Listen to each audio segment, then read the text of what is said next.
елде салауатты диалог жүргізуге дайын екенін көрсете білу керек. Біз сол кезде ортақ әңгіме, ортақ мәміле таба аламыз. Ал екі жаққа текетіресте тұрып, ерегеспен ештеңе шеше алмаймыз. Сондықтан ұсынылып отырған конституция жобасы бұл біздің ең бірінші кезекте сыртқы тәуекелдерге дайындығымыз деп жалпы сипаттан қарау керек. Конституция деген бұл мақала емес, публицистикалық әңгіме емес бұл. Бұл бағдарлама емес. Онда бәрін тігісін жазып айта алмайсың. Ол құжат. Оның жалпы сипатынан, жалпы мазмұнынан біз осындай рухты сезуіміз керек.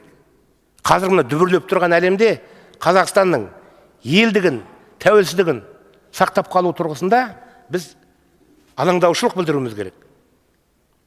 Дүниежүзінің картасы бөлініп жатқан кезде біз кімге күш көрсететіндей әлдеміз.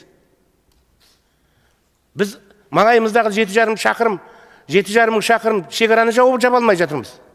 О жердегі 14 застав әлі салынбай жатыр. 80 мың ғана әскеріміз бар. Осы жағдайда біз елдегі реал жағдайды түсініп, осындай бір азаматтық пайыммен осы ұсынылып отырған өзгерістерді қабылдай